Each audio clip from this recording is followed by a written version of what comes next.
somehow you can just sense that something's happening in the audience, and that was a really beautiful moment. I think that said it all about the whole thing.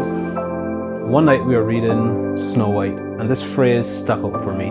Snow White was the most beautiful girl in the world, with her snow white skin and her red rosy cheeks. And it dawned on me that I needed to expand what I was reading to my daughter.